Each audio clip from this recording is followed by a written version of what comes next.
بسم اللہ الرحمن الرحیم. ناظرین السلام علیکم. میں ہوں آپ کا میزبان صاحب شاکر وفاقی دارالحکومت اسلام آباد سے کچھ تازہ ترین اطلاعات اور ہم خبریں آپ سے شیئر کرتے ہیں. لیٹسٹ پولیٹیکل سچویشن کیا ہے اس کے بارے میں ذرا بعد میں آتے ہیں، لیکن پہلے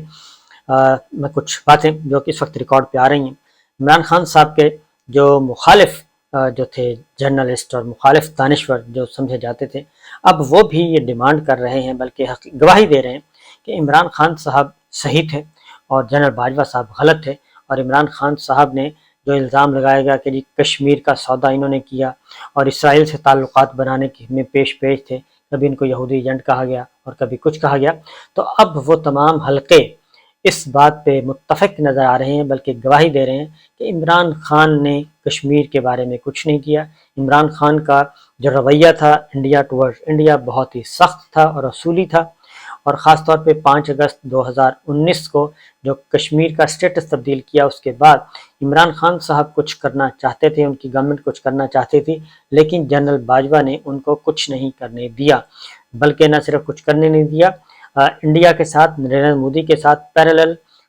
خفیہ ڈپلومیسی کے ذریعے اپنے تعلقات استوار کرنے کی کوشش کی. اور نریندر مودی کو پاکستان بلایا جا رہا تھا، نہ ہی عمران خان پرائم منسٹر کو پتا تھا اور نہ ہی دفتر خارجہ اور وزیر خارجہ شاہ محمود قریشی کو اس بات کا علم تھا. یہ پیرالل چلائی جا رہی تھی، ایک اسٹیٹ ود ان اسٹیٹ ایک قائم کی ہوئی تھی، اور فورن پالیسی جو ہے وہ جنرل باجوہ صاحب اپنے ڈرائنگ روم میں بیٹھ کے اس کو ترتیب دے رہے تھے. تو یہ چیزیں اب سامنے آ رہی ہیں. ان کے انتہائی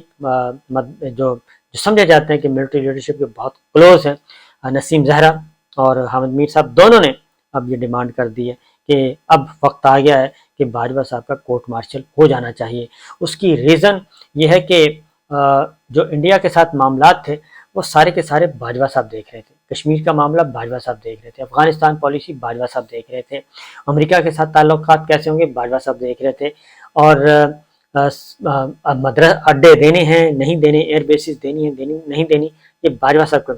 کمٹمنٹس کر رہے تھے. یہ پرائم منسٹر عمران خان ایسی کوئی کمٹمنٹ نہیں کر رہے تھے، بلکہ ان سے بالا یہ سب کچھ ہو رہا تھا.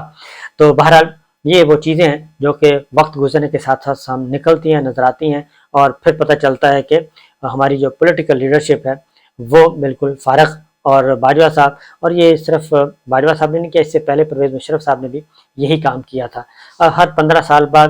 کوئی نہ کوئی آتا ہے ایسا آرمی چیف جو کہ سارے معاملات کو خراب کر دیتا ہے. اس سے فوج کا بھی نقصان، فوج کے ادارے کا تشخص مجروح ہوتا ہے، اور اپنا تو وہ کباڑہ کرتا ہی کرتا ہے، لیکن پاکستان کا بھی کباڑہ کر کے چلا جاتا ہے. بہرحال اب پھر وہی سچویشن ہے. پاکستان پیپلز پارٹی، شنگھائی تعاون تنظیم، وزراء خارجہ کی ہے جی پریس کانفرنس ہے وزراء خارجہ کی، اور وزراء دفاع دونوں کو انوائٹ کیا ہوا ہے. بلاول بھٹو صاحب کو کہا جا رہا ہے کہ آپ نہ جائیں. اس کی ریزن ہے کہ انڈیا بدستور اب ہمارے خلاف اگریسولی ایک نہ صرف پروپیگنڈا کر رہا ہے، بلکہ پاکستان کو غیر مستحکم کرنے کے لیے بلوچستان میں بھی وہ مداخلت کر رہا ہے، اور خیبر پختونخوا قبائلی علاقہ جات میں بھی کر رہا ہے. افغانستان میں اس کے سلیپر سیل دوبارہ متحرک ہو گئے ہیں، اور بدامنی میں بھارت جو ہے وہ ملوث ہے. یہ سب کچھ اطلاعات موجود ہیں. اس لیے بلاول بھٹو وزیر خارجہ، ان کو کہا جا رہا ہے کہ آپ یہ دعوت نامہ قبول نہ کریں. لیکن بلاول صاحب جو ہیں وزیر خارجہ ہمارے، وہ جانا چاہتے ہیں، اور انہوں نے کنفرم کر دیا کہ وہ 4-5 مئی کو انڈیا جائیں گے. یہ تو ہے. اب وہاں پہ مسلسل الزام تراشی ہو رہی ہے پاکستان پہ. تو دیکھتے ہیں. ابھی حال ہی میں ایک انٹرویو چھپا مقبوضہ کشمیر کے سابق گورنر کا، تو انہوں نے کھل کے بتا دیا کہ یہ جو پلوامہ تھا وہ سارے کا سارا مودی سرکار نے خود کروایا تھا، الزام پاکستان پہ لگایا تھا، اور یہ دہشت گردی کا واقعہ اس میں مودی سرکار جو ہے وہ ملوث تھی. یہ سب کچھ ہو رہا ہے. جبکہ خواجہ آصف صاحب جو ہیں وہ نہیں جا رہے، اور خواجہ آصف صاحب ویڈیو لنک کے ذریعے شمولیت اختیار کریں گے اس کانفرنس میں. تو یہاں سے بھی دونوں کے بالکل ڈفرینس ہے، اور اس بات کا خدشہ بھی موجود ہے کہ اگر آگے جا کے ایسا ہی نہ ہو کہ انڈیا جو ہے وہ دعوت نامہ ہی واپس لے لے اور پاکستان کی سبکی ہو. بہرحال یہ تو چلتا رہتا ہے، اسی لیے سوچ سمجھ کے قدم اٹھانا چاہیے. دوسری جانب جناب موجودہ پاکستان کی پالیٹکس میں اس وقت کیا ہو رہا ہے. عید کا دن جو ہے وہ عمران خان صاحب نے تو بڑا ریلیکس موڈ میں گزارا، اور انہوں نے تو عید نماز پڑھی زمان پارک میں. گپ شپ لگائی اپنے ووٹرز کے ساتھ، سپورٹرز کے ساتھ، اور کچھ ٹکٹوں وکٹوں کا جائزہ لیا گیا دوبارہ سے ٹکٹ ایشو کرنے کا۔ لیکن پنجاب میں پچھلے دنوں خبر آئی تھی کہ جی مسلم لیگ نواز نے بائیک آؤٹ کر دیا ہے۔ اس کی کھوج لگانے کی کوشش کی، بلکہ مسلم لیگ نواز کے اپنے اندر کے حلقوں سے بات کی گئی تو پتہ چلا کہ 297 حلقے ہیں جو کہ اس وقت پنجاب کے جہاں پہ الیکشن ہونا ہے، اور مسلم لیگ نواز کو صرف 60 حلقوں سے امیدواروں نے اپنے ٹکٹ کے لیے درخواستیں دیں۔ 60 حلقوں میں صرف مسلم لیگ نواز کے ٹکٹ کے لیے درخواستیں دی گئیں، اور باقی سارے کے سارا پنجاب جو ہے وہاں سے درخواستیں نہیں آئیں، اور اس لیے امیدوار دستیاب ہی نہیں ہے۔ لہذا یہ بات اب ثابت شدہ ہے کہ مسلم لیگ نواز کا کوئی لینا ہی نہیں چاہتا، ٹکٹ ہی نہیں لینا چاہیے۔ وہ ٹکٹ کون لے گا؟ سمپل سی بات ہے کہ اس بینک میں اکاؤنٹ کھلوایا جاتا ہے جو بینک جو ہے وہ تگڑا بینک ہو، جس کا پتہ ہو کہ یہاں پہ ہم پیسے داخل کروائیں گے، ایک تو یہاں پہ پیسے نہیں ڈوبیں گے، اور دوسرا ہے کہ ہمارا پیسہ بھی محفوظ رہے گا انویسٹ کریں گے تو جبکہ یہی حال پولیٹیکل پارٹی کا ہے۔ پولیٹیکل پارٹی مسلم لیگ نواز جو ہے بطور پولیٹیکل پارٹی دیوالیہ ہو چکی ہے، اس کا دیوالیہ نکل گیا ہے۔ پاکستان پیپلز پارٹی پھر بھی موجود ہے، اور سندھ میں بلوچستان میں وہ اپنا کوئی دال دلیہ بنا لیں گے، لیکن مسلم لیگ نواز جو ہے وہ بالکل ایک دیوالیہ پولیٹیکل پارٹی ہو چکی ہے۔ اس کا ووٹ بینک جو ہے وہ وہاں سے پولیٹیکل سرمایہ نکل چکا ہے، خالی اکاؤنٹ پڑا ہے، اور خالی اکاؤنٹ میں کون جا کے اپنا اکاؤنٹ کھلوائے گا اور کون جا کے اس میں اپنا انویسٹمنٹ کرے گا۔ لہٰذا یہ ایک پوری خبر یہ تھی کہ صرف 60 حلقوں میں، لہٰذا انہوں نے غنیمت جانا یہ کہ اس کو ہم بائیکاٹ کا نام دے دیتے ہیں اور ہم حصہ نہیں لیتے، کیونکہ مریم صاحبہ کمپین چلائیں یا نواز شریف صاحب چلائیں یا حمزہ شہباز چلائیں، جتنے بھی چلائیں، مریم نواز صاحبہ نے 4 حلقوں سے الیکشن لڑنے کا اعلان کیا ہے، حمزہ شہباز نے 3 حلقوں سے لڑنے کا اعلان کیا ہے، ہنا پرویز بٹ صاحبہ نے 2 حلقوں کا انتخاب کیا ہے۔ تو وہ اس لیے کیا ہے کہ ایک تو کہیں نہ کہیں سے یہ سیٹ نکل آئے، بہت سبکی ہوگی اگر مریم صاحبہ ہار گئی، بہت زیادہ سبکی ہوگی اگر حمزہ شہباز ہار گئے تو، اور وہ ہرمانہ بھی خان صاحب نے بچوں سے ہے جن کو یہ برگر فیملی کہتے ہیں، وہ امیدوار انہوں نے اتارے ہیں ان حلقوں میں جہاں سے مریم صاحبہ لڑنا چاہ رہی ہیں اور حمزہ شہباز لڑنا چاہ رہے ہیں۔ لہٰذا یہ تو صورتحال ہے اس وقت کی۔ اسی لیے اب جو کوشش کی جا رہی ہے، کوشش یہ کی جا رہی ہے، مسلم لیگ نواز یہ کوشش کر رہی ہے کسی بھی طریقے سے مسلم لیگ پاکستان تحریک انصاف عمران خان سے انڈرسٹینڈنگ ہو جائے، کچھ کہیں نہ کہیں سے سافٹ کارنر نکل آئے، اور اس میں عمران خان صاحب سے ہی معاملات طے کر لیے جائیں، بجائے اس کے کہ کسی اور سے طے کرنے کے بجائے عمران خان صاحب سے طے کریں، کہ اگر کل کو یہ اقتدار میں آتے ہیں تو اب ان کے لیے کوئی مسائل پیدا نہ ہو۔ اور پس پردہ عمران خان صاحب تک یہ میسیجز کنوے کیے جا رہے ہیں کہ جناب ہم کچھ نہیں کر رہے آپ کے خلاف، نہ ہی ہم نے زمان پارک آپریشن کیا، نہ ہی ہم نے جوڈیشل کمپلیکس کیا، نہ ہی ہم نے 8 مارچ کو کچھ کیا، نہ ہی ہم نے 25 مئی کو کچھ کیا۔ اب صفائیاں دی جا رہی ہیں کہ یہ ہم نہیں تھے بلکہ وہ تھے۔ یہ ہے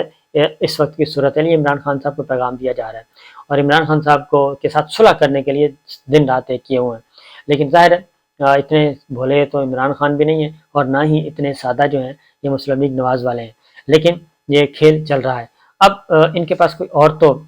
ہے نہیں بہانہ۔ اب ایک نیا سلسلہ شروع کیا، وہ ہے کہ عثمان بزدار صاحب کو ٹکٹ کیوں دیا پنجاب میں، اور عثمان بزدار صاحب کو ٹکٹ دے دیا، فواد چوہدری صاحب کو نہیں دیا۔ عثمان بزدار کو ٹکٹ دے دیا، حماد اظہر کو نہیں دیا۔ عثمان بزدار کو ٹکٹ دے دیا، شاہ محمود قریشی کو نہیں دیا۔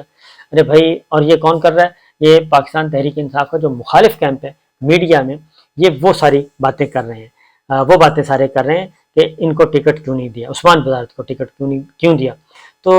اگر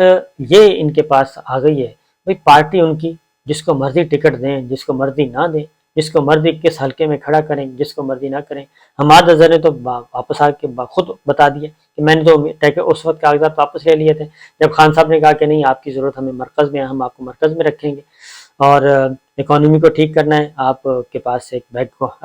گراؤنڈ میں ایک نالج بھی ہے، انفارمیشن بھی ہے، لہٰذا آپ کو لے کے جائیں گے۔ اسی طریقے شاہ محمود قریشی صاحب کو بھی انہوں نے کہا کہ ہم آپ کو مرکز میں لے جانا چاہتے ہیں، فواد چوہدری صاحب کو بھی یہی کہا۔ اب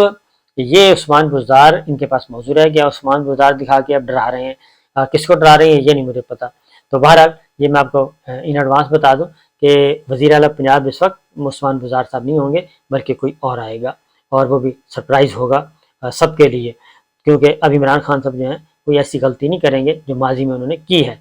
تو یہ صورتحال ہے۔ اب ایک اور کام جی، کیونکہ عید کا دن جو ہے ان کا بہت ہی بھاری گزرا ہے حکمراں اتحاد کا، پاکستان پیپلز پارٹی، مسلم لیگ نواز خاص طور پہ شہباز شریف صاحب سارا دن فون کرتے رہے ہیں اور انہوں نے کوئی لیڈر نہیں چھوڑا جن کو فون نہ کیا ہو۔ ایک تو سب سے پہلے تو انہوں نے جو ہماری ملٹری لیڈرشپ ہے ان کو فون کیے، 4 فون ان کو کیے، آرمی چیف کو کیا، chairman joint chief of staff committee کو، پاک فضائیہ پاک بحریہ کے سربراہان کو کیا۔ اس کے بعد انہوں نے پھر وزرائے اعلیٰ کو فون کرنے شروع کر دیے، 4 وزرائے اعلیٰ کو فون کیا اور ان کی حال احوال پوچھا۔ اس کے بعد انہوں نے گورنرز کو فون کیے، پھر انہوں نے پولیٹیکل لیڈرز کو فون کرنے شروع کر دیے۔ بلاول بھٹو سے بات ہوئی، مولانا فضل الرحمان صاحب سے بات ہوئی، اور بلوچستان عوامی پارٹی BNP مینگل سے بات ہوئی، اسپیکر قومی اسمبلی سے بات ہوئی، چیئرمین سینٹ سے بات ہوئی، تو کوئی جماعت انہوں نے نہیں چھوڑی جن سے بات نہ ہوئی ہو۔ تو MQM اور ANP سب کے سب، آفتاب شیرپور صاحب سب سے بات کی، اور یہ اس لیے کی کہ موقف ایک اختیار کیا جائے، پاکستان مسلم لیگ کاف کا بھی موقف ایک اختیار کیا جائے کہ جی جو 26 تاریخ کو ایک اجلاس ہے اس سے پہلے جماعت اسلامی کے امیر سراج الحق صاحب کو بھی بات کی، APC بلا رہے ہیں اپنی مائنس پاکستان تحریک انصاف، اس میں انہوں نے فیصلے کرنے 26 تاریخ کو، تو اس سے پہلے ماحول بنایا جا رہا ہے کہ اچھا یہ اب ان کے اندر بھی بہت زیادہ شہباز شریف صاحب نے اس لیے فون کیے کہ پاکستان پیپلز پارٹی زرداری صاحب پہلے ہی کام دکھا چکے ہیں اور وہ اپنا دھڑا جو ہے وہ علیحدہ لے کے اپنے کارڈ شو کر چکے ہیں کہ حکمراں اتحاد میری وجہ سے ہے، اور شہباز شریف صاحب وزیر اعظم ہیں تو زرداری صاحب کہہ رہے ہیں ہماری وجہ سے ہیں، آپ زیادہ اچھل کود نہ کریں، کیونکہ ان کو ایک شبہ ہے کہ ایسا نہ ہو کہ پاکستان پیپلز پارٹی اور پاکستان تحریک انصاف کے درمیان ایک پولیٹیکل ایگریمنٹ ہو جائے، اور اگر ان کے درمیان پولیٹیکل ایگریمنٹ ہو گیا تو ہمارا ستیہ ناش ہو جائے گا۔ اب مسلم لیگ نواز پھر دوبارہ ایکٹیو ہو گئی ہے، حمزہ شہباز، سلمان شہباز سب کے سب وہ اس پہ زور لگا رہے ہیں، اور انہوں نے چودھریوں پہ بھی دوبارہ کام کیا تھا، وہ اس حد تک کہے کہ جی چودھری پرویز الہی صاحب اور یہ سارے آ جائیں مسلم لیگ نون میں، اور ہم جیسی بھی ہم سے گارنٹی لینی ہے لے لیں کہ وزیر اعلیٰ جو ہیں وہ چودھری پرویز الہی یا مونس الہی ہوں گے، کاف لیگ کے پاس وزارت اعلیٰ رہے گی، ہم مرکز میں ہم ہوں گے، اور جس طرح کی گارنٹی چاہتے ہیں وہ لے لیں۔ لیکن چودھری پرویز الہی صاحب نے ایسی کوئی گارنٹی وصول کرنے سے انکار کر دیا، انہوں نے کہا کہ اب ہمارا مقابلہ جو ہے وہ الیکشن میں ہوگا۔ ایک اور بھی خبر دے دوں آپ کو کہ یہ جو کچھ پھر ایک سپریم کورٹ پہ الزام عائد کیا جا رہا ہے کہ یہ 90 دن سے 105 دن جو ہوئے ہیں یہ سپریم کورٹ کی وجہ سے ہوئے ہیں، سپریم کورٹ نے فیصلہ دیا ہے۔ تو مولانا فضل الرحمان صاحب نے بھی کافی سخت تقریر کی، بلکہ تقریر تو نہیں تھی، ایک غالم گلوچ اور الزامات تھے اور توہین عدالت کے مرتکب ہوئے تھے۔ تو میرے پاس جو اطلاعات ہیں جی، وہ اطلاع یہ ہے کہ مولانا فضل الرحمان صاحب بھی رڈار پہ آ چکے ہیں، تو مولانا فضل الرحمان صاحب کی تقریر کا متن جی وہ وصول کر لیا گیا، اور سپریم کورٹ کا ونگ اس کا جائزہ لے رہے ہیں، اور ان کے خلاف توہین عدالت کی کارروائی اگر بنتی ہوئی تو توہین عدالت کی کارروائی کا ایک خدشہ موجود ہے۔ اس لیے میں مولانا سے یہی مشورہ درخواست کروں گا، بلکہ ان سے ایک تعلق ہے کہ وہ سپریم کورٹ کی طرف نہ آئیں تو زیادہ بہتر ہے، کیونکہ سپریم کورٹ توہین عدالت کا اگر اس نے نوٹس لے لیا اور ٹیک اپ کر لیا تو مولانا صاحب کی جو ڈسکوالیفیکیشن ہے وہ نہیں بچ سکے گی۔ لہٰذا اس پہ ایک اور جو الزام عائد کیا جا رہا ہے، میں آپ کو بتا رہا تھا کہ سپریم کورٹ 90 دن سے 105 دن تک لے گئی، تو سپریم کورٹ تو اس وقت آئی ہے کہ بالکل جب ان کو پتہ ہے کہ یہ 90 سے 105 دن جو ہوئے یہ سپریم کورٹ نے نہیں کیے، بلکہ یہ ان کی بدنیتی نے کیے جب انہوں نے تہیہ کر لیا تھا کہ ہم نے الیکشن نہیں کروانے، اس لیے یہ سب کچھ ہو رہا ہے، جبکہ اس میں نہ سپریم کورٹ کا رول ہے نہ کچھ اور ہے۔ بہرحال مولانا فضل الرحمان صاحب کا بھی اور وزیر اعظم شہباز شریف کی تقاریر کا متن بھی منگوا لیا گیا ہے کہ ذرا ان کا جائزہ لیا جائے اور پتہ چلے کہ یہ سب کچھ آخر ہو کیا رہا ہے۔ بہرحال اس وقت پاکستان پیپلز پارٹی اپنی کوشش کر رہی ہے، حکمراں اتحاد کے اندر ہی اپنے اتحادیوں کو جمع کر رہی ہے تاکہ مسلم لیگ نواز کو بتایا جا سکے کہ میجورٹی ہم ہیں، کیونکہ اب یہ کہہ رہے ہیں کہ وزیر مسلم لیگ کاف کی طرف سے چودھری سالک نے کہا، چودھری شافی نے، کہ جناب جو زیادہ سیاسی جماعتیں جو بات کر رہی ہیں نا تو سپریم کورٹ ان کی بات سنیں، تو سپریم کورٹ بات کرے گی آئین اور قانون کی۔ سپریم کورٹ بندے گن کے اپنے فیصلے نہیں دیتی بلکہ میرٹ پہ دیتی ہے، ایک طرف ایک آدمی ہو اور مقابلے میں 100 بھی ہوں تو وہ 100 آدمیوں کو نہیں دیکھے گی، کیونکہ 100 آدمی ایک طرف ہو چکے ہیں، لہٰذا میں وہی کروں جو میری، نہیں ایسا نہیں ہوگا، بلکہ تو سپریم کورٹ نے فیصلہ دینا ہے آئین اور قانون کے مطابق۔ لہٰذا آگے دیکھیے ہوتا ہے کیا، اور پاکستان تحریک انصاف جو ہے وہ انہوں نے کہا، فیصلہ کیا ہے کہ مذاکرات اب جو کچھ بھی ہوگا سپریم کورٹ کمرہ عدالت نمبر 1 پہ ہوگا، اور مذاکرات کا یہ جو ڈول ڈولا جا رہا ہے یہ اس میں کوئی وزن نہیں ہے، ہم مذاکرات نہیں کریں گے۔ تو ود ان بھی پاکستان پیپلز پارٹی اپنے اتحادیوں کو اپنے طرف ملانے کی کوشش کر رہی ہے، زرداری صاحب اپنی طرف کھینچ رہے ہیں، ان کو پتہ ہے کہ یہ کشتی ڈوب رہی ہے، تو اس لیے کشتی ڈوبنے سے پہلے اپنی جو کشتی ہے وہ مضبوط کی جائے اور اپنی منزل کا بھی تعین کر لیا جائے۔ تو یہ ہے چھٹی والے دن کے معاملات، چھٹی ہے نہیں اس لیے میں آپ کو بتایا چھٹی والے دن کے یہ معاملات تھے۔ اجازت دیجیے، اللہ حافظ۔